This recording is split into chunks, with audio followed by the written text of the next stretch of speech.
What's up, y'all? How y'all doing? We're here. I was supposed to go live yesterday, but some things came up. Let me go ahead and just share this video with a friend. By friend, I mean, let me go ahead and share this video to Facebook, which has been fun lately for me. I went through a period where I wasn't really chilling on Facebook that much. And over the past week, I've been posting more. And last night, I kind of got into it. It's interesting because the dude and I actually have the same birthday. He was born a year after me. Um, I was going to talk about this stuff anyways, but now I just have a little bit more fuel. Sorry, my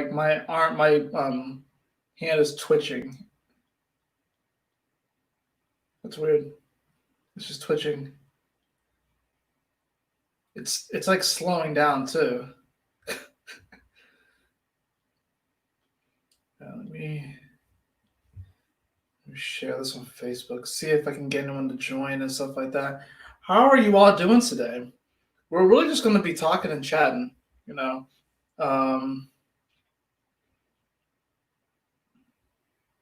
that's really all we're going to be doing. Talking and chatting about some of these current events. Of course, we're going to talk a little bit about the astrology and stuff because I can't not talk about astrology. I can't not talk about the spirituality aspects of this, the metaphysical aspects. But see, it's not twitching anymore. Interesting.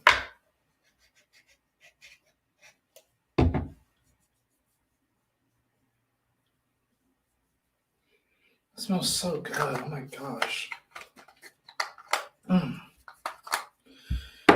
right, guys. How have y'all been? How have y'all been? I love you all so much. Like I said, I was supposed to do this yesterday, but I got called into work. Essentially, someone who was supposed to be at work didn't show up. I think he was out of town. Some weird miscommunication, I guess. But anyways, they called me into work, which is fine. I actually really love my job. Which is something I haven't been able to say in quite a while. Maybe love the people I've worked with before, but I actually love my job. That's kind of a weird spot to be in, right? So, at least for me, it's weird. I'm not used to it, loving my job. That being said, I was still looking forward to having some days off because I had sacrificed one of my off days last week to cover somebody. And now I had to sacrifice it this week to cover somebody. So it's like, it is what it is. But I got some days off here and I was going to go live and talk about it. It's a nice spot to be in. I made it, y'all. Yeah, thank you so much for joining. Green Rose Spirituality, and of course, Willow. Shout out to those of you in the live chat. And shout out to those of you who watch this playback as well. There is so much strife and pain in the world right now. And if you're empathic like me, you definitely can feel it. And, it kind of sucks because it's like you really do want to be there, but at the same time, you want to guard and take care of your own energy. So I went a good 2 to 3 weeks without really getting on Facebook at all. I would actually and before then, I would just keep, even if I wasn't on Facebook, I would stay logged in, but I made it a point to log out, and I would get on Facebook maybe once a day. And honestly, it was a very blissful and very calm 3 weeks. And then this past week, I decided to start posting some stuff because, of course, I made the video about how I'm coming back to the front lines. So, and that's true. So now I'm putting myself out there more, and I'm going to be talking about this stuff. But still, I'm realizing that I still need to take time out of my day to take care of myself and take care of, my spiritual hygiene. So that's very, very important. I think if you're going to be engaging with these social medias and stuff, that can't be the only thing that you do. You have to still reserve some time for yourself. It's good to take breaks and all that sort of stuff, But if you're engaging with it on a consistent basis, it's important for you to take care of your spiritual hygiene. And I think before I was not doing that as much. So that's why I had to take the break. That's why I wasn't on YouTube for like almost a month. It's because I wasn't taking care of myself spiritually. Like my spiritual hygiene was just off. Um, and it happens. As a truth seeker, you know, I am in a position to where I'm not picking sides. I'm really just wanting the truth. And as a truth seeker, if you find yourself in that position as well, you have to be willing to adapt. You have to be willing to have your position on the chopping block at all times, because you can't allow yourself to be too persuaded by one side or the other. This is about being that eternal, you know, somewhat detached but still compassionate observer. And finding that balance is really tough. It's difficult being a compassionate yet detached observer of this reality. You can almost say it's damn near impossible, because like we all have a moon sign, we all have water energy, and we all need each other. Like no person exists in a vacuum, because like first of all, you were created, no matter what way you cut it, you were created from two human beings. Like you were created from two human beings. You were made in a lab, but the lab was the womb of your mother, right? So, like, no matter which way you cut it, you need people. We need each other, right? So nothing exists in a vacuum. That being said, if you are on this path of seeking truth, you do have to do your best to come at it from a sort of somewhat like a compassionate and understanding, but yet detached, observer kind of position. Because if you get too riled up in it, then you're not going to be able to see multiple sides of the equation. And I get caught up in this. I think everyone gets caught up in it, because that's the thing about the spiritual journey. There are no like real spiritual gurus. There may be people that may be further along their path than you are further along on your path. And then if you compare the paths, they may appear to be more ahead of the game than you, but everyone's path is different still ultimately. So that's why I tell people, if I'm doing a reading for them and they don't really know much about astrology and they're starting to get it, I tell them, I'm reminding you of things that your soul and your spirit already knows. I'm just telling you what your superpowers are. But since they're your superpowers, you know how best to activate them. I'm just kind of giving you sort of like a guide. And it's just interesting being in this position as a truth seeker, and when you're trying to have nuanced conversations with people about what's going on in the world right now. And my observations, I'm not allowed to have a different opinion if it doesn't fit the national narrative. And just because my opinions don't fit the national narrative doesn't mean that I'm not acknowledging what's happening in the world. So, long story short, I got into this argument with someone on Facebook because I shared a video on Facebook about these two, I'm assuming biracial twins, but black twins that are conservative, and they're talking about white privilege and white guilt and these sort of topics, and how they don't really believe in white privilege, but they do believe that white people feel guilty. Or at least they're certainly being made to feel more guilty now. Although some of that I think is being taken way too far.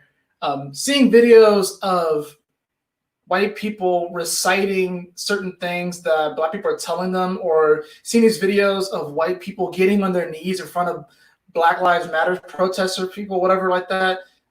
Like, if I ever see that shit, I'm going to call it out right there on the spot. If I'm ever walking out and about and I see a black person ordering a white person to get on their knees and to apologize to them, I'm going to grab that white person and I'm going to ask them to come have a drink with me, and we can talk about this shit, because I don't agree with that.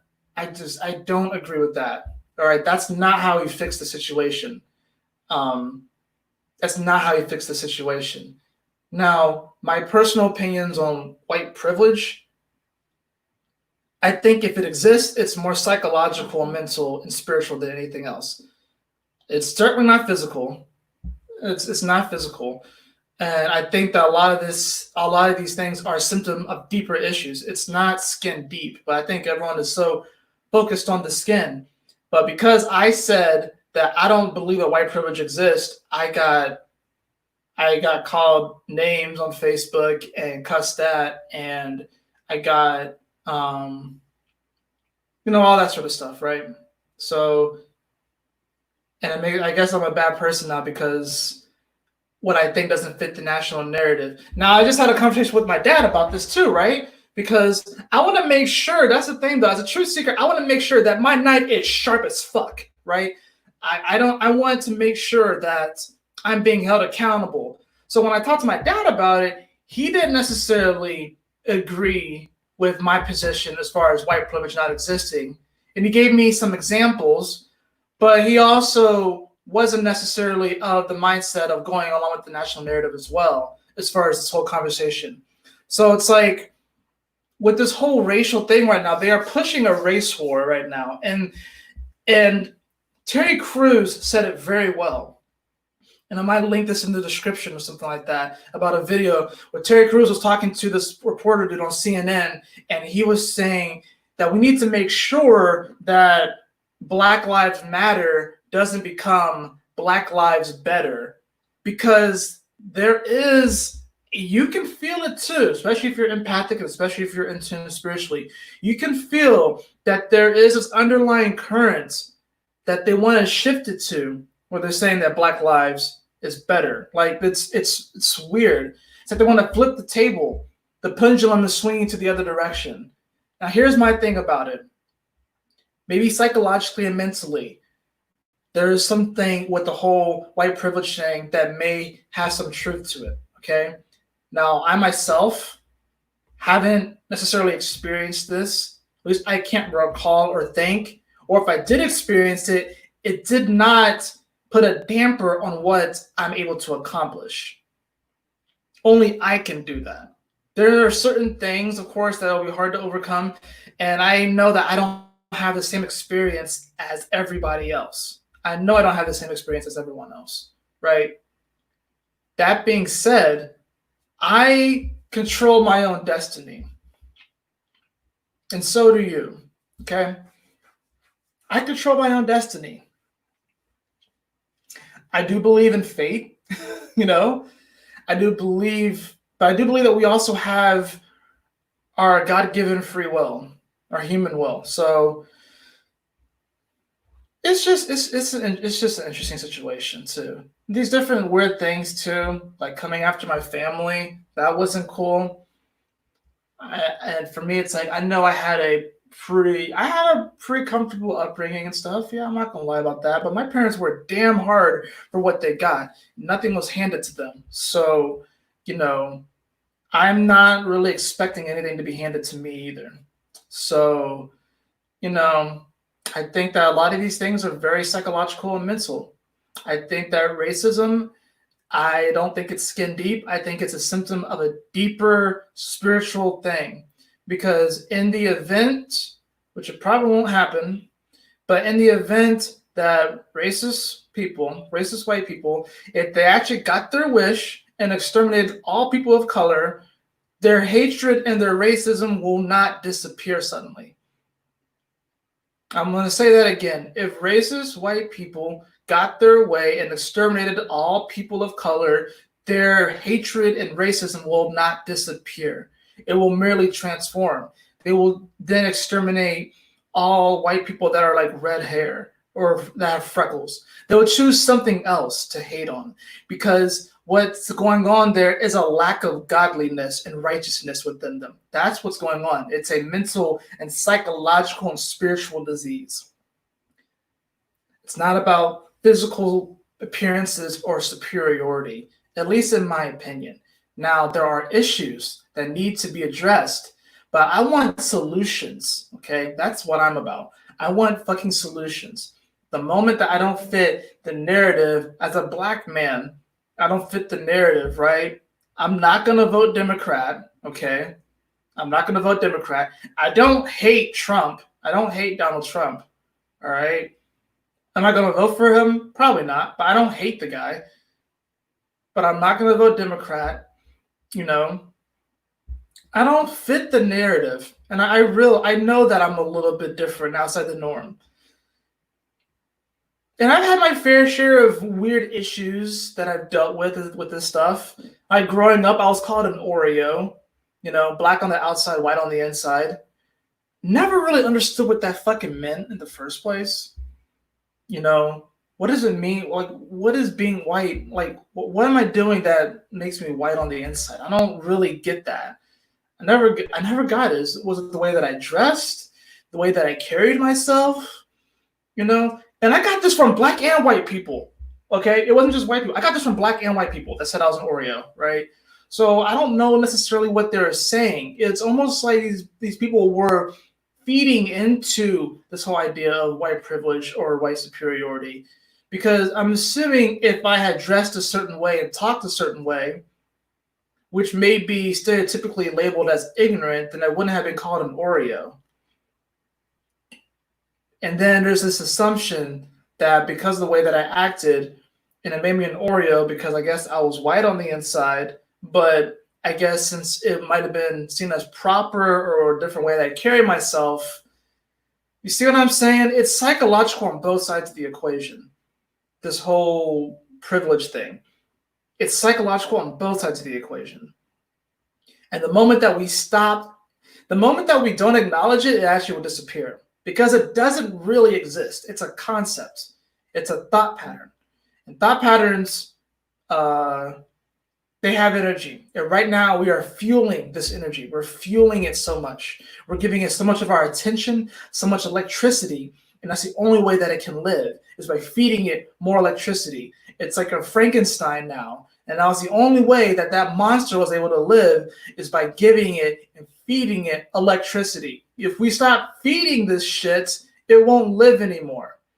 Okay? I'm not saying to turn a blind eye to the past and what's happened, but we need to stop feeding it the way that we do, because this monster is going to overtake us.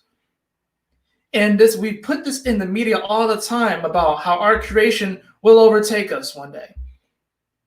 So, and you can kind of clearly see that if we were created by a God-like being, whatever like that, or we are, you can see that we're destroying nature, so we're overcoming that too. We're letting our creation destroy us.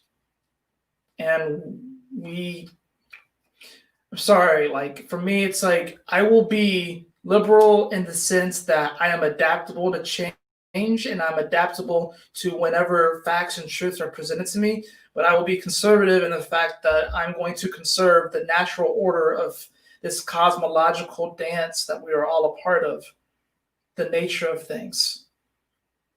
I will conserve that, because that is, nature is true. If you want to, like, and here's like a little bit of a weird interjection, but if you want proof that astrology exists, all you have to do is go in nature and observe nature. That's all you have to do. It's measured, because the animals, the plants, and the environment react to the seasons and to these changes and responds to it. Astrology can actually be measured. It's the oldest science and the oldest math that we have is astrology.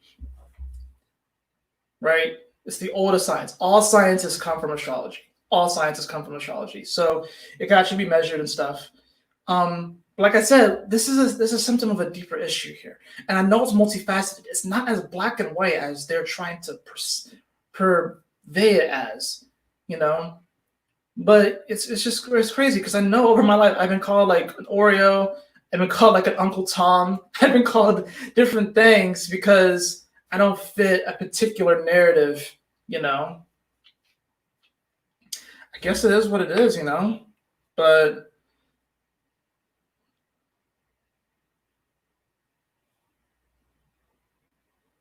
I'm just checking out some stuff on here. But seriously, those of you who are in the live chat, Like, what are your thoughts about this? I see Green Rose. I can't wait for a time when we get away from labels and get to the core of racial healing. I completely 100% agree. Um, because right now we're just throwing shit at each other, and a part of me does get it when Black people are asking for apologies for what has happened. What's happening is that their ancestors are speaking through them. So it's like, I personally don't know any slaves. Okay, despite the fact, and here's another thing that this thing is multifaceted, guys. It's multifaceted. Black folks like to talk about 400 years of slavery and stuff, and our ancestors went through shit. I know my ancestors went through shit. I'm sure your ancestors went through. All of our ancestors did. There was a time when we didn't know. There was a time where we drilled into heads, or at least some parts of the world. There was a time where we drilled into heads to relieve headaches. Okay, right? Not all parts. There were obviously a lot of natural herbs and remedies and stuff like that. But there were times where we just didn't know, and our ancestors had to go through that shit. Okay, and every race has been enslaved. It's an unfortunate thing. That has always been a part of human history, and hopefully won't always be a part of human history. But if we want to get technical, there are more slaves in the world today than there ever has been in human history. There's about 40 million or so slaves in the world right now, and a quarter of them are children. Okay? A quarter of them are children. Now, if we really want to get to healing slavery, or the wounds from slavery and racism and this sort of stuff, we need to tackle what's happening right now. That is a travesty that there are still that many slaves in this world right now, and that many of them are children. That is such a fucked up statistic. And don't take my word for it. Please research for yourself. Cross-reference. Today we live on headlines. We don't like to read. We only read the head of the chapter. We don't actually want to read the contents of the chapter in the book. We don't even like to read the whole book anymore. We just like to read like what the book. We like to look at the pretty picture on the front and read the title of the book, and maybe read a little bit about the back, and then say that we know what the book means. That's what we do. We don't actually get into it. So, and I'm guilty of this. I don't always read everything. Okay, so I can't. I got to hold myself accountable and take some extreme ownership here. I think that's what we need to do. I think we need to take some ownership about what's going on right now. I think that these riots and these demonstrations and these parades, I do think that they are of a different vein of what's happened before. I do think that there is a bit of a difference here. Especially when the South Node was in Aquarius, parading and rioting wasn't going to do anything. Like it just wasn't going to do anything. So now that the South Node is in Sagittarius, though, it's interesting because now we are dealing with our beliefs. Sagittarius in many ways is our beliefs, and and it's about our visionary quality and the way that we see the world in many ways. Not only that, but the galactic center point is there. The South Node, which represents our past lives and the gifts that we bring into this world, is now in Sagittarius. So what we're dealing with is a lot of these past beliefs that are coming up. And this is a galactic thing. This isn't something that's just happening here. This is a galactic thing. And by galactic, I'm meaning the other rings of Earth. So, yeah, I said that. So that's something that we can get into, but we're not going to get into that with this video as far as like what I feel is probably the real structure of how the Earth looks and stuff. But the South Node is in Sagittarius right now, guys. And what you want to do is you want to get to the North Node, which is in Gemini. And that is an issue right now, right? Because Gemini in many ways represents truth. Right? Everyone's like, oh, Gemini's two-faced. Gemini's two-faced. No, Gemini is just the mirror. Okay, Gemini is just the mirror. Okay, you get what you put into it. All right. So right now, the universe is holding up a giant mirror to humanity, And based off of our reactions, we are either taking that reflection and we're either like reprojecting it onto who in society we think is the problem, or we are looking at ourselves and realizing what we can do to contribute to the healing of our collective, right? But in order to get to the North Node in Gemini, we have to go through the South Node in Sagittarius. We have to go through there, okay? Now, the reason why I have this sort of unique perception, because this is the axis of mutability, right? This is mutable fire and mutable air, right? Which if you think about it, this has a lot to do with mutable creation, right? The reason why I have an interesting perspective, and this doesn't necessarily make me special because I'm not the only one that has this, but I have my progressed sun in Sagittarius, okay?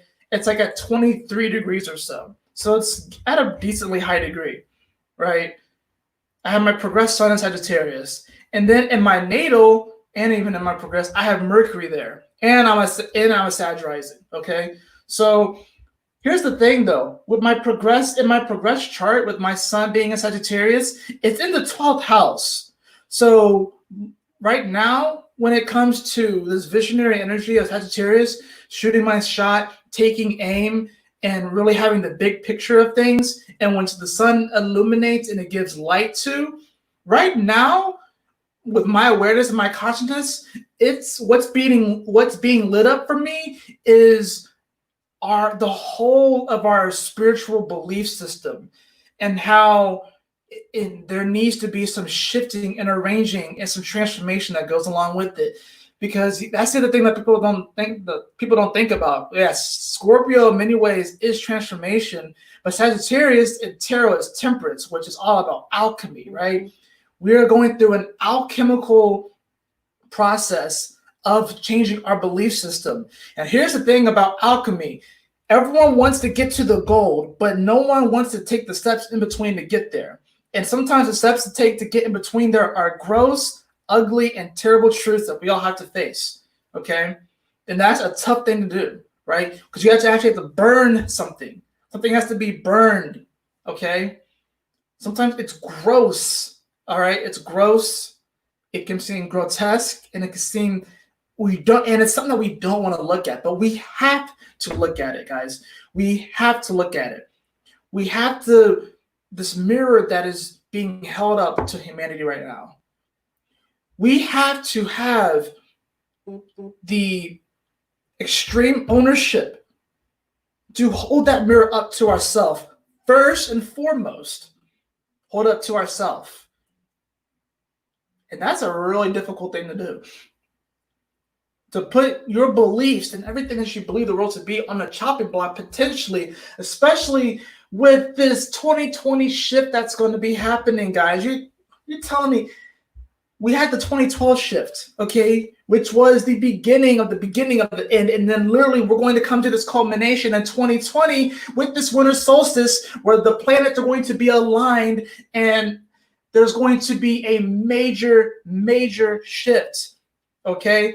I don't think it's the shift into the age of Aquarius. I think we're still shifting into the age of Aquarius, right? We're not even really mid-shift. We're like a quarter of the way there, potentially. I don't know exactly when it's going to happen.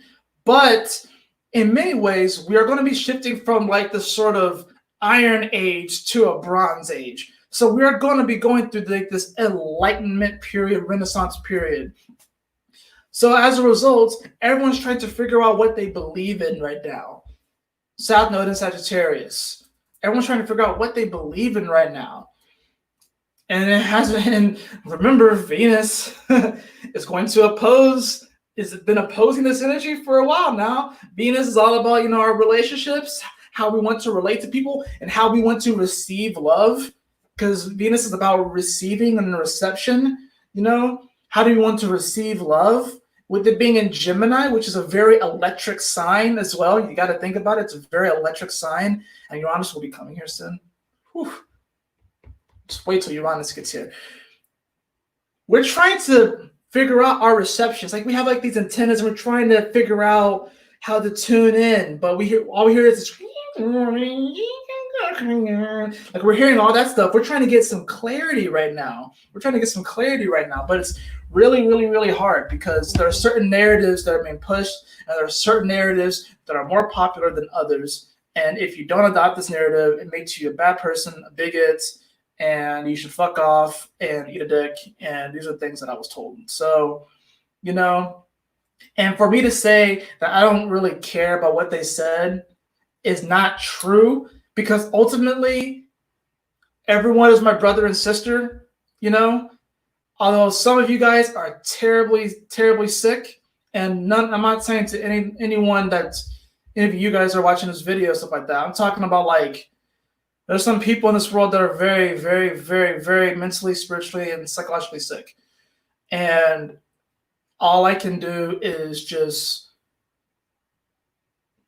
hope that God, you somehow find your way back to God. Because I am a bit naive. I'm a Pisces moon, right? So I'm a very old soul. I've been around the block, but I believe that I don't care who you are and how much darkness is in your soul. I believe that everybody can be redeemed. So it might just take eons for some people to be redeemed. Because there's some sick people out there, all right? There's some seriously sick people out there. But yeah, I'm a bit naive. I think that ultimately through all of this, even though what we're witnessing literally, at least here in America, is the collapse of our country. We're literally witnessing the collapse of the system because I don't really see how we have another president after Trump. Maybe Kanye might finesse something, but I don't know. I'm convinced that Trump's going to win again. So I think he's destined to. The North Node's on his son. So, like, I feel like he's destined to win again. The reason why he won the first election is because he was supposed to win the second election. The only way he doesn't win is if it somehow gets terribly rigged. I don't really see how that happens. But I don't see how we have a president after Donald Trump. So, like I said, unless Kanye somehow finesses something, or I could be completely wrong and everything continues to go along, but I just can't see that happening. Not with these astrological shifts, not with what's going on, not with Uranus making further through Taurus and really collapsing things, not with Saturn going back into Aquarius and then Jupiter meeting up there, not with Pluto coming into Aquarius in a few years. These are two major shifts, not with Neptune coming into Aries in a few years, which literally is going to rebirth the pantheon and like the order of the gods. So there's a lot of stuff that's happening here. So I don't believe, and just based off of my studies and what I can see with this more broad spectrum, with this broad vision, I can't see how things just continue on humdrum, hunky-dory, and don't really change. I can't really see it. Now, obviously, with this whole pandemic that's going on, and it's messed up because I actually know people that have passed away because of it. So I'm not saying that it doesn't exist. What I am saying is that the way that we're reacting with this one is very juvenile compared to how we've reacted before to stuff. So, we have always been subjected to different types of viruses or plagues and so forth. And the way that we're reacting when responding to this one is, I don't know, maybe it's no different than how we responded before, running around like chickens with their heads cut off. But the level of compliance is just kind of astounding to me. I don't see the point in wearing a mask. I don't necessarily see a point in social distancing unless your immune system is actually seriously compromised. Then yeah, maybe then. But I think for the vast majority of people, it's make sure that you exercise like on a regular, consistent basis. Make sure that you get outside and put your feet in the ground and get sun. Take your vitamins, eat healthy, and get good, clean water. And I think you'll be okay. Like, and also know when to slow it down, because I think sometimes when we're just running around and our body's running ragged, we just everything just catches back up to us. So for the vast majority of people, really what we need to do, like I said, is eat better, drink clean water, get some sun, take our vitamins, exercise, and also work on our spiritual hygiene and work on our relationships with people, because that's what this whole Venus retrograde in Gemini thing was. We had to work on these relationships. And of course, right now we have Mercury and Cancer, so everyone's trying to figure out how to really communicate this stuff, how to really communicate our emotions and how we feel. Everyone's kind of coming out. It's like the crab, it has a hard shell, but it's soft on the inside. So many of us have built up this shell, and we have hidden ourselves so deep within this shell that it's like trying to. We won't even let people really get to know who we really are, and it's tough. Cancer is, I like to think of Cancer as like this magical portal to the rest of the zodiac, because after Cancer, you get fire again with Leo. And with Leo, of course, I think of like a child of the sun. And, it's like Cancer is like this magical portal, the womb, if you will, to like the next stage in evolution. So trying to communicate within that portal right now is very difficult. um, which is why Mercury doesn't necessarily like to be in water signs, because it's like trying to talk underwater. You can't really do it because your voice is muted. Now, if we can learn how to communicate like whales and dolphins, then yeah, that'd be cool. But I'm kind of going all over the place with this, am I? It's just interesting, though, my experience, because I know everyone has their own unique experience and stuff like that. I'm not unaware of the disparities, the racial disparities in this country, uh, socioeconomically. I'm not unaware of what's going on, but I still do believe that anybody can really change their situation if they wanted to. I understand that there can be a lot of suppression, or there's a lot of psychological things to overcome. Like, don't get twisted. I get that. Really, we have a mental health crisis in this country. Um, it's a severe mental health crisis, and I think that's why, for me, I'm realizing with this whole thing, I gotta get a reading done. I want my houses called out. Yeah, most people don't even realize that. Everyone wants to buy a house, but they don't realize that they already have 12 houses that they occupy. But um, yeah, we're all rich. That's the cool thing. We're all rich in spirit. We're all rich in spirit. So it's like, I know that this whole mental health crisis, and based off of just my own experience with mental health and dealing with anxiety and stuff like that, I know that I've been able to relatively put myself back together again, and I'm still growing and evolving like anyone else, and I'm not perfect, but I've been able to come through a lot of darkness in my mental health journey, and I want to help other people do the same, because when you come out the other end, like, that doesn't mean that you're never going to have anxiety again or panic attack again. It doesn't mean that you won't ever experience these breakdowns again or whatever. But it's almost like when you allow yourself to finally break down, it becomes easier to not hold on to as much. And I think right now what's happening is that a lot of people are holding on to so much, and they won't allow themselves to like authentically and genuinely break down. Um, because they don't want to be called crazy or something like that. There have been times where I've considered checking myself into a place. I haven't, but you know, when you have those moments when you genuinely break down, a weight is really lifted off your shoulder and your heart becomes lighter.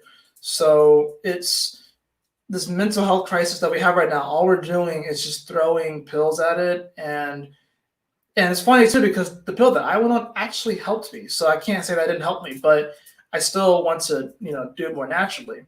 I can't say it didn't work though. It works for some people.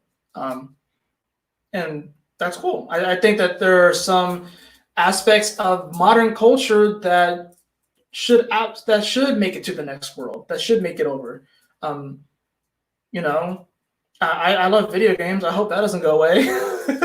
That seems a little minor, but there are certain things I enjoy. Yeah, like I know, like one weird one is like sports. It's like spiritual people have like this weird thing with sports. And I'm like, dude, sports are like one of the most spiritual things you can do. Think about it. Sports are they're ruled by Aries, and the 12th house to Aries, the house of spirituality, is Pisces for Aries. So sports are a very spiritual thing.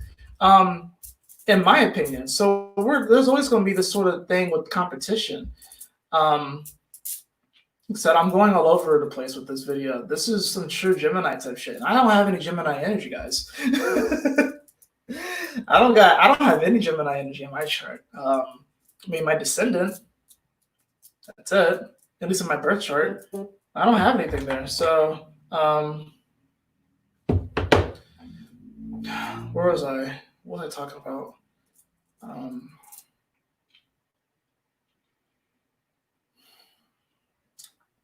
I'll just talk about how everyone's experiences are unique and different. And this is a time where we're having to hold up the mirror to ourselves. This whole thing, this whole, quarantine, this whole moment in time, each and every one of us has had the mirror held up to us. And we have to be honest with ourselves about what we see. There's some good parts, some beautiful parts, there's some bad parts, some ugly parts, and then you got all the in between. We got all the in between. It's a lot of gray area to sort through. And it requires a lot of bravery and courage to acknowledge where we might have tripped up. Like I acknowledged and told my dad that I didn't perceivably have a lot of struggles growing up, but I created a lot of my own struggles in my 20s because in some way I kind of felt guilty that I didn't have struggles growing up. So I self-created them. And then now that I'm 28 years old, getting my Saturn return, it's like I'm going back and realizing, why I created these struggles for myself and, realizing that, hey, what happened has happened and I've come to this point right now and I can do better. I can have my integrity, move forward, evolve, change. And it is what it is, So sports are yucky. Everyone has their opinion. I grew up playing football, so I love sports. There's a lot of money and corruption in sports like there is in anything. So I will acknowledge that. But I do love sports. I'm probably gonna watch some soccer later, some football later. But it is what it is. But yeah, as someone who's getting their Saturn return right now, and that's the thing though, if you really want to know kind of like what's going on in the world right now, reach out to people that are getting their Saturn return right now. You want to reach out to people who, let's see, I'm born in 91, right? So you want to reach out to people who are born in, 90, late 91, 92, especially those individuals, and even earlier 91 because Saturn has gone back into Capricorn. But you want to talk to the people that are getting their Saturn return right now because we're already as a world going through a rather challenging time, and then those of us who have a Saturn return on top of it, it just makes it because the Saturn return is when you are coming of age. So coming of age and this kind of time period is one hell of a thing. And then of course you got people that are getting their second Saturn return. These are also interesting individuals that you probably want to reach out to, such as my dad. I know he's getting his second Saturn return right now, which the second Saturn return happens around, you're late 50s, getting over to 60. So you want to talk to these individuals and see, especially talking to the people who are coming of age, though, people who were born in 1990, 91, because it's getting really interesting, coming of age during this sort of time. But it's taught me so much about myself. It's taught me how good things can come out of bad. And it's weird too because I see what's happening in the world and what's happening in this country. And there's a part of me that feels guilty because a lot of good things have happened to me since this. I got a job that I actually love and care about. Like, I was able to pay off some bills that I probably wouldn't have been able to pay off as soon as I did earlier because of unemployment. I was able to do some things. I was able to actually put myself ahead a little bit. And like, I look out and I see the other people are, so some people that are actually like really going through a hard time right now. And it's like, a part of me actually kind of feels guilty for actually having some good things happen to me during this time. But that's the thing though, like good things can come out of bad. It's like, it's a symbol of the lotus flower, how it arises out of the muck and the mire and the mud. And then you get this very beautiful flower that has like the core of the sun, like in its core, and that's really what's happening right now. We all are rising out of this muck and mire, and then come the winter solstice, it's going to be time for us to start to open up our petals. Because you think about it, the winter solstice is the signaling of, yes, we're like going into winter, but it's also the signaling of the sun will return. That's what it's about. So it's like, it's almost like at that point, the flower, like you have the bud, and then over the winter it's going to slowly open up, but it's going to feel cold, So that's the weird thing about it. We're going through some major growing and birthing pains right now as a society, and we have to hold each other accountable, and we especially have to hold ourselves accountable. There are some opinions that I have and beliefs, whatever, that just because I have them doesn't mean that I don't understand or get the sentiments behind them. We're going to take this one, for example, and this is going to be controversial for some of you guys, but Black Lives Matter. You're not going to catch me wear a shirt that says Black Lives Matter. And you probably won't ever catch me going to a rally, because it's not that Black lives don't matter, because they absolutely do. I think that is like naturally, obviously true, okay? Can't say all lives matter without pissing people off, okay? You can't say that. The organization of Black Lives Matter, and this might get this video taken down, but whatever. The organization of Black Lives Matter, like the actual organization, the people that founded it are trained Marxists. You can look this up. They said it themselves. And I'm pretty sure they're funneling a lot of their money into the Democratic campaign, because I don't trust the Democratic Party. I don't necessarily trust the Republican Party either, but I don't trust the Democratic Party.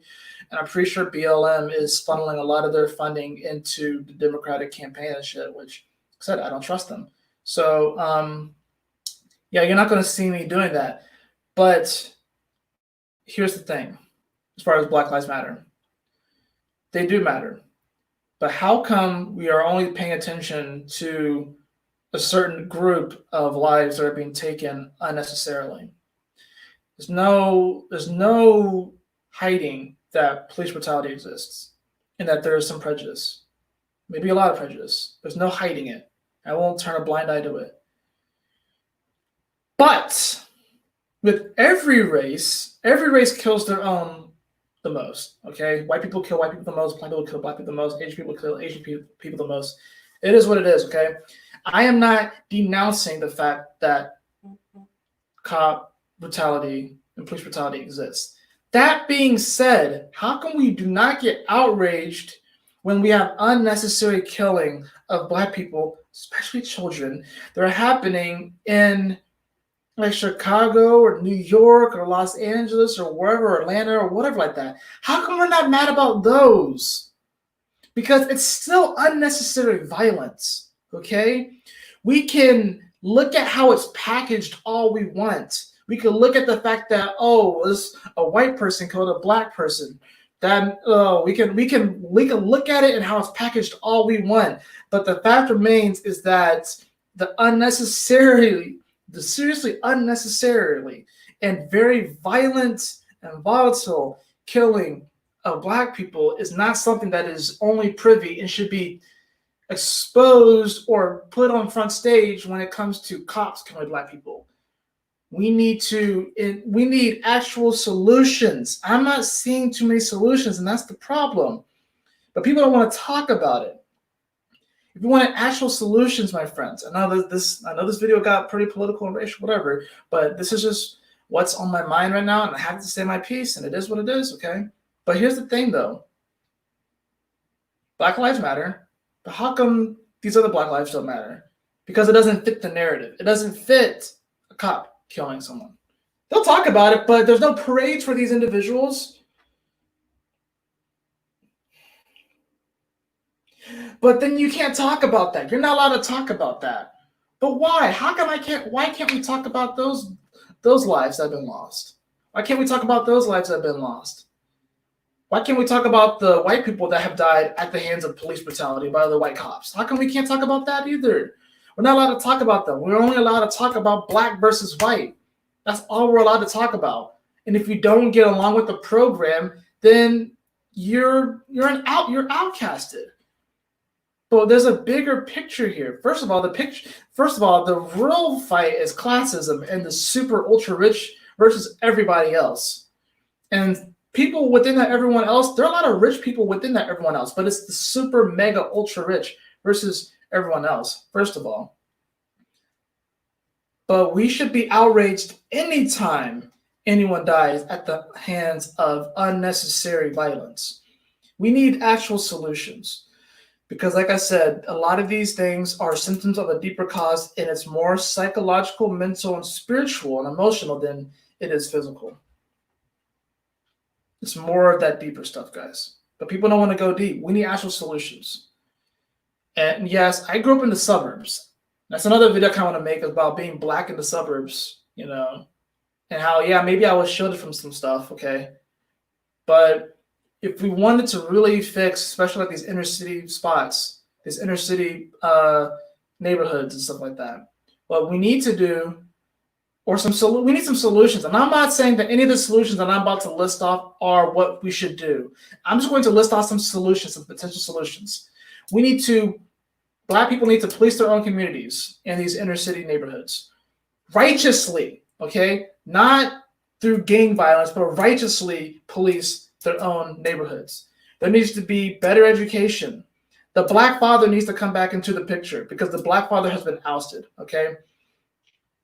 These things need to happen. We need better education systems. We need better after-school programs, okay? We need to work on our music and our arts. Music and art are kind of interesting because, I've had some interesting opinions on rap as of lately. There was a moment where I just didn't really like a lot of the modern rap because I felt like a lot of it's programming us to do stupid shit. But a lot of rap music does come out of struggle, but also shows it is like the lotus flower, being able to struggle but then succeed. So, but we do need more uplifting lyrics in our music. We need more artists. We need more engineers. We need farmers. We need to make our own food, not be as dependent. And this goes for everybody, not just black people, by the way, okay? We need more of this stuff. We need to work together as a community. But I feel like people just want handouts, They want to be given something because they feel entitled to it. And, that's something that I guess a conservative might say, right? But I feel like you almost have to command respect. And the only way to command respect is to respect yourself. And that's right now, maybe it's hard for people to respect themselves because the mirror that's being held up shows some ugly ass truths. And we all got them. We all got them, right? Like how I admitted on camera the other day, I think on my last video, I admitted that I had masturbated that morning, right? Calling myself out for stuff that I don't necessarily agree with about myself, but I engage with, right? Put it out there, yeah. So it is what it is. I'm not perfect, whatever. And I don't know if masturbation is inherently a negative thing. I do think that it's mostly negative. I do think that it's mostly giving away your energy and shit. if you want to know my opinions on it, but we don't have to really get into that too much. But I just felt like we need more nuanced conversations about what's going on, and we need some actual damn solutions.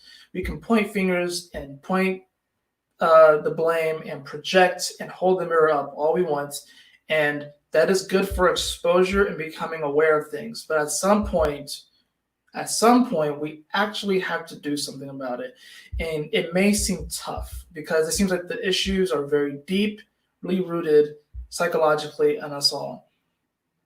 So, what can we do about it? We can treat ourselves kinder every day. We can take care of our spiritual hygiene, and we can make sure that the people that we meet in our day-to-day life, that we treat them like kindness, and that even if they have a differing opinion than us, that we don't put them down for their opinion.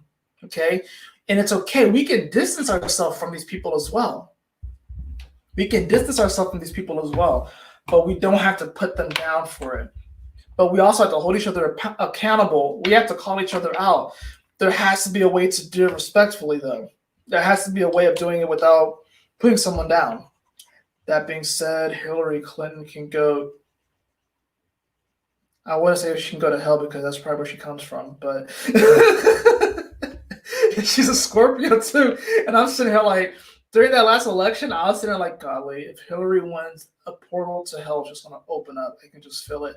Anyways, off topic. But even then, I still hope and wish that she finds the light or finds truth, finds God, spirit, whatever. No matter who you are, no matter how sick and perverted you may be, your soul is, I still believe that everybody, every single being can be redeemed. And that may be a very crazy and naive position to take, right? That may be a very naive position to take. So yeah, Black Lives Matter. All lives matter.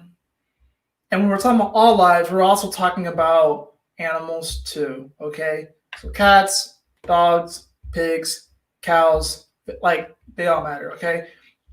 Now, I still eat meat, right? But ultimately, I know that we're so far removed from our food source. We don't really farm our own food anymore. We let certain people do it. We don't hunt for our own food anymore. We don't thank the spirit of that animal when we get the food. Not really. I don't know if people still pray before they eat and stuff like that. I don't know if people still do that. I know I do it, but we're so far removed. But their lives matter too, okay? So when we say these things, they matter too, right? Ultimately, I don't think we should be eating animals. I think we should only eat them under very specific circumstances, okay? So but I don't think we should be. But I still have my own issues to work out with as far as not eating them. Okay? It is what it is. We got to pick our battles and pick our journeys, We all have our journey, and it's almost sort of like, I'm going to actually draw it out for you guys, right? So think of it as literally like a tree, right? Or like a web. And think of it as like a web, right? Hold on. Right? And think of these different levels. Think of these different levels. And each of these lines represents a different thing. Maybe one represents your food journey. Maybe one represents your another journey of yours. Maybe one represents your career journey. Everyone's at different levels. So say at one part of your journey, you're in different spots on the journey, right? These different dots represent where you could be at on certain levels of this journey, like this web of life. It's like if you've ever played a video game where you had to level up a character and you had a stamina line and an endurance line and a firepower line or whatever like that, but you only had a certain amount of energy or points to give to these certain spots until you fought enough creatures again to get those points and level up.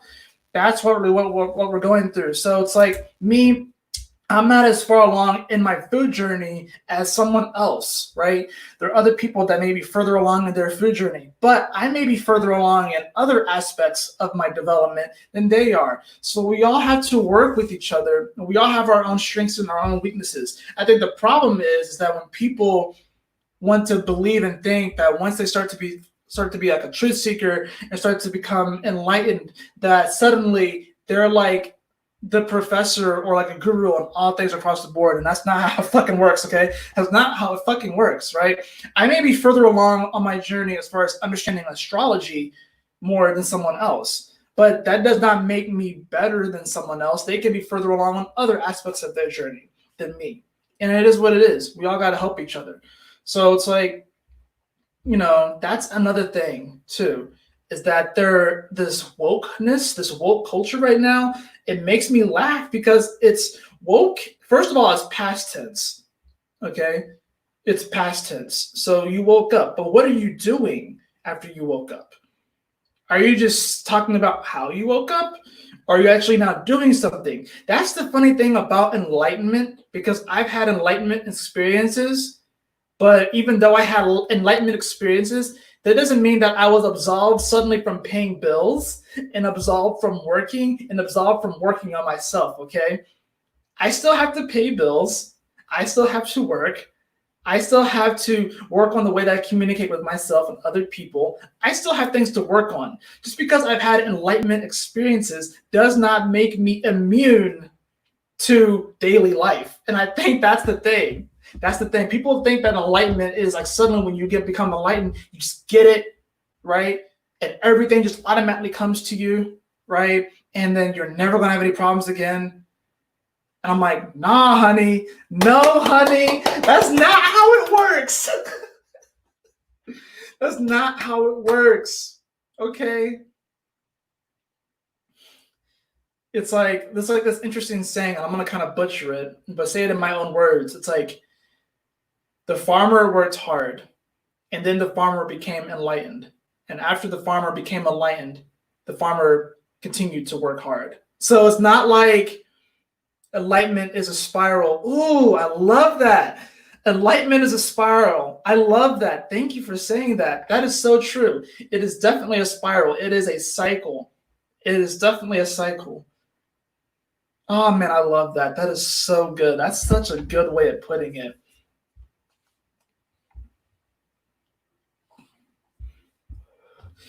All souls are pure. Facts. It's yeah, call me a bit naive, but that's just my Pisces moon talking, My Pisces moon talking, I can be a pretty naive dude, right? I got a decent amount of Pisces. Well, no, I have Pisces moon, and then I got the Sag energy. Like I said, I don't have any Gemini energy. This is the funny thing. Oh yeah, my midhaven is Virgo, and then my Jupiter is there too, right? So, which means that I'm unaware of reality. I'm also realizing that, especially with my midhaven being in Virgo, that a part of my journey is to, especially with Jupiter there too, even though Jupiter is not in my 10th house, it's in my 9th house, based off of what house system you use. If you use Placidus, it's in the 9th. If you use Equal, it's in the 10th.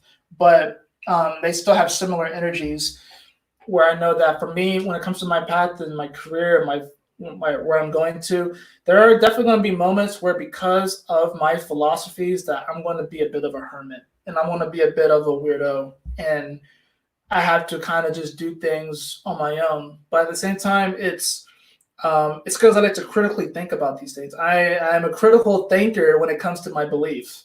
I'm constantly thinking about it, right? And I can be a bit of a perfectionist on the inside. I may not necessarily show it on the outside, but sometimes I will just really get onto myself if, belief wise, I'm not like perfect or in sync, whatever like that. Something I got to work on, right? We all got things to work on. But I love that. Enlightenment is a spiral. Yeah. So a lot of people right now who are claiming to be woke, congratulations. And a serious congratulations, because we do need more awakened people. But just because you woke up doesn't mean that you don't have to go to work now. And it also doesn't mean that you're not going to go back to sleep either. Because people have like this whole conception that like when they wake up, they don't go back to sleep. No, so when you go back to sleep, now the real dream work begins. That's when you start to really start to work through a lot of your emotional traumas and your issues. A lot of it is worked out through your dreams. That's a whole nother topic, dream work, that I really could go on and on about because it's something I've dealt with my entire life. But I think I've kind of have said what I needed to say in this video. Like I said, I feel like the issues right now are multifaceted and they're not simple.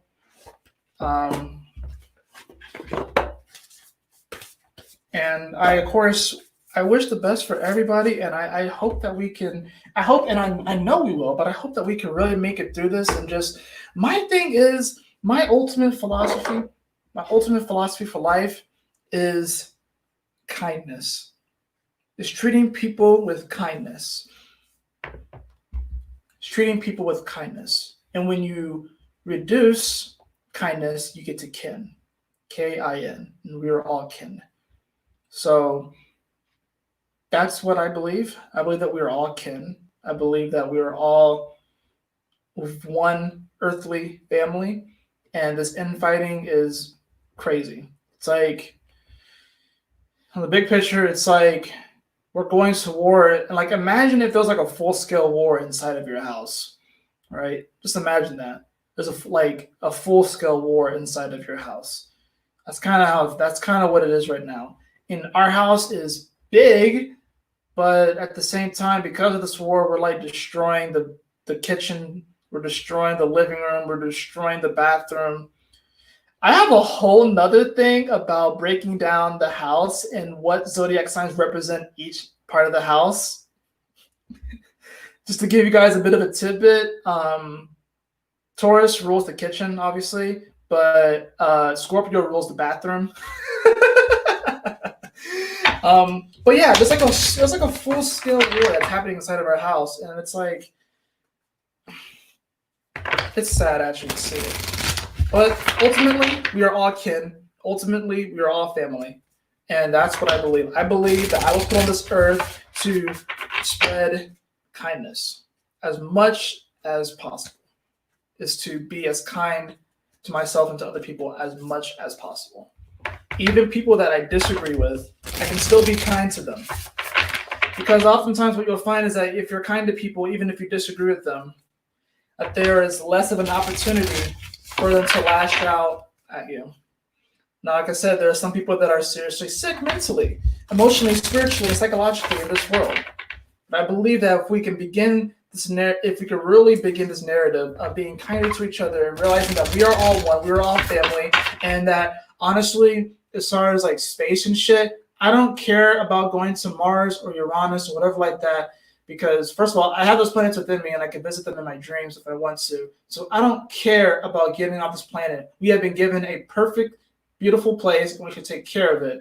I don't care about going to Mars. I don't care about going to these other places, right? But I feel like there's like this weird narrative underlying that we need to leave this planet because we've fucked it up so much to the point that now it's time for us to go. But what are we going to do? Just go to the next place and dirty up that place? Hell fucking no. We need to take care of what we have been given because we have been given a beautiful fucking place. We really have been. Even if you look into nature is perfect.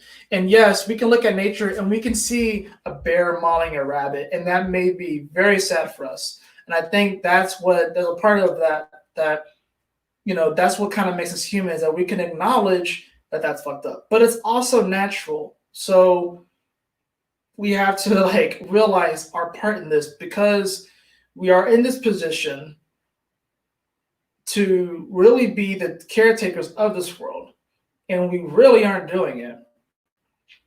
I don't care about going anywhere else to another planet, whatever like that. Like, we're right here. At least while I'm here. I don't know if I'm going to incarnate on Earth anymore after this, honestly. But here's the thing. I know a lot of people say, "Man, I'm not coming back to Earth in this lifetime." I don't know, man. I don't know. I think a lot of us are coming back.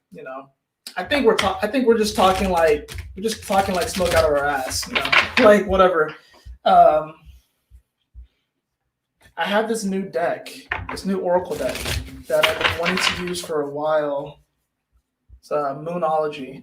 So I'm gonna just draw one card from it, and then we'll get out of here. But I really appreciate those of you who have joined me. I know this was a bit long, it's like an hour long or so, but I'm thinking that my videos are probably going to be like this, where I just come on and kind of rant, and we'll talk a bit about everything, right? So I think it's best for me to kind of just show you, like, not that I wasn't showing you my authentic self before, but I do feel like that I can get more into that space with these longer form conversations. And I'm going to start inviting more people onto the channel so we can do that as well. And, you know, yeah, occasionally here I'll probably make a video about, you know, what each planet does and what each sign does. But I think for me, the best thing is really I thrive in these longer conversations. I really do. I'm a Mercury and Sag. You know, I don't have Mercury and Virgo where I'm just going to kind of list and give you the facts, or Mercury and Cap where I'm just going to kind of give you some sort of structure. My Mercury and Sag doesn't really like to communicate that well, like that. My Mercury and Sag definitely wants to feel some sort of freedom, and I think that's what was the main issue with me, is that especially since Sagittarius, especially since it's my first house, and that is in many ways how people at least initially perceive you, and then your 10th house is like how you're seen socially and stuff after time. With my Mercury being in the first house, it really needed to be liberated. And I think that just talking like this is the best way to do it. And then, of course, drawing cards whenever I feel called to, talking about astrology or tarot or whatever spiritual topics come to mind, kind of being an observer of the world and relaying it back to what's relevant. And, of course, inviting people onto the channel. So, you know, that just feels like the most natural direction right now for this channel. And I don't know if all the videos will go this long as far as like being over an hour, but who knows? We'll see. I'm just going to do what I do and just let it come naturally. But we're going to draw a card. The first card that I've ever drawn from this deck is Hold Your Vision, Fixed Moon. Hold your vision, fixed moon. It's funny because the moon right now is in Aquarius, right?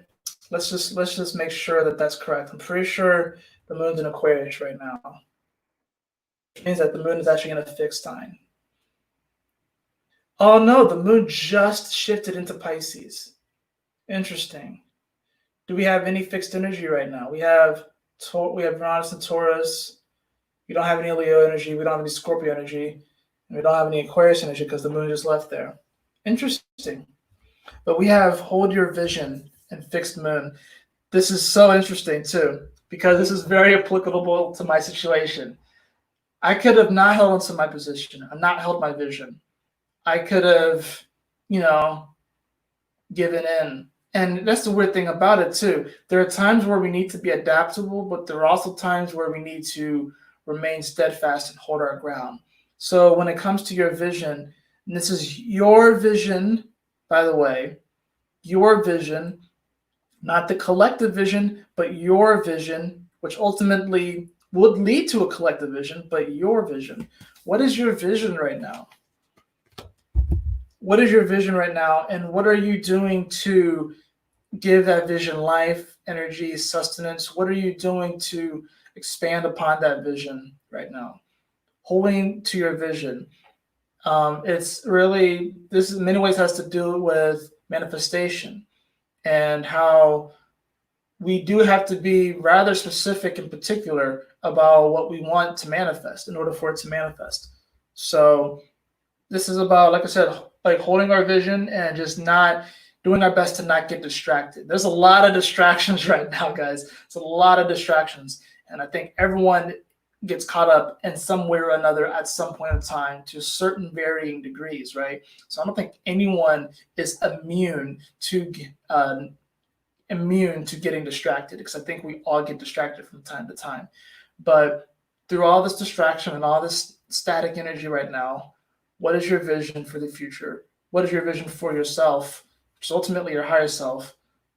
What is your vision for yourself? What is your vision for the future? What is your vision, and what can you do in this current moment to make that a reality now in the present? Okay, so because the present is all that exists, right? But the interesting thing about vision is that it can perceive the future. It can perceive what's out there.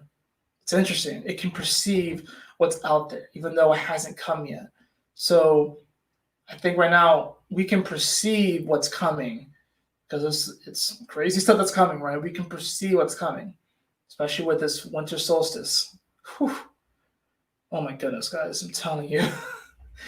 If you thought the first half of this year was crazy, I ain't seen nothing yet. And I'm a part of it too, so I haven't seen nothing yet either. So then this is about responding, not reacting, holding our vision, and not being too hard on ourselves. I think that's really important. Is not being too hard on yourself. I think another thing that happens with enlightenment is that you don't take yourself as seriously anymore. Um, which is why the which is why the whole when you wake up and you become enlightened, you can't just stop because if you stop, then you're going to just build up that seriousness again, which is why you got to keep going. You got to keep humbling yourself. You got to keep seeking truth. You can't just stop once you become enlightened, right? You have to keep going. Otherwise, like I said, you're just going to kind of build up that callus, and there's going to be like this weird spiritual authority or maybe even privilege that you may cast on other people. You may do it subconsciously too, but you have to kind of keep going, to hold yourself accountable. Because once you have like these experiences, and you know when they happen. Once you have like these sort of enlightenment experiences, when these light bulbs kind of click, like you start to get it more and more that you don't know as much as you know, and it also becomes less serious. That doesn't mean that you don't take things seriously in life at all. You just always not taking things seriously, but it does become less serious, and you realize first of all, you realize just how much opportunity is afforded to you and just how incredible and amazing this experience is, and just like how we are all blessed beyond what we can even possibly conceive of. And it's tough though too to adopt that sort of position with all of the distractions and stuff that's going on in the world. I get it, and things do need to change, but we can't just be woke. We have to be waking. This is a present tense thing, this is a present tense thing. It's like we can't just be enlightened. We need to be enlightening. Yeah, it's a continual process. It's a spiral, as Willow said. Um, Anyways, I'm gonna cap it right there. I love you all so much. Thank you for joining, and we will be talking more about different stuff. And hopefully, I won't title all of my videos as "Let's talk about some stuff." Hopefully, I'll actually come up with some better titles and shit. But I really do appreciate you guys taking the time out of your day to listen to me rant about my life and my experience, my observations, and what's going on. I wish you all the best. I wish that you treat yourself with more kindness and other people in your life, no matter who they are, no matter the pigment of their skin, no matter how much money they have in the bank, no matter what, that you show them kindness. Also hold people accountable, call people out, but treat them with kindness and treat people with respect too, right? So, because that's how we're going to win this spiritual war. We got to fight back, that's for damn sure. But at the same time, we don't want to lose our soul in the process. And I guess that's my biggest fear is like people losing their soul in the process of making things right and making things righteous and just. We don't want to lose our soul in the process. So I'm going to do my very best to, spread love and radiate love and show more kindness to myself and other people. And I hope that you do the same. Not ignorant to what's going on in the world and the issues, But I think that these issues are much more mentally, psychologically deeper than we want to let on. And as these planets continue to move, we will definitely see that, especially as things move into Aquarius, because you got to think Aquarius is air and it deals with thoughts and the mentality, but it's dealing with the mentality of the collective.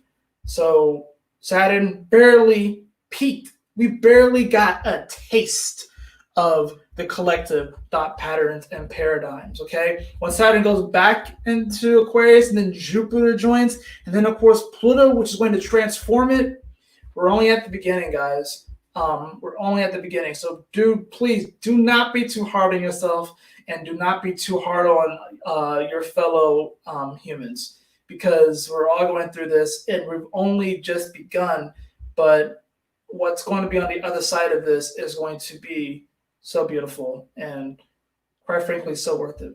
And I pray and hope that I'll see you when we get there, and see you all, and see you through this whole madness. We gotta lift each other up, not tear each other down. Thank you so much. I love you all so much. Y'all stay blessed. And as always, my beautiful brothers and sisters, always remember to keep moving forward, to stay focused, and Yahoo! Smile often. And now I get to go put together a bed frame.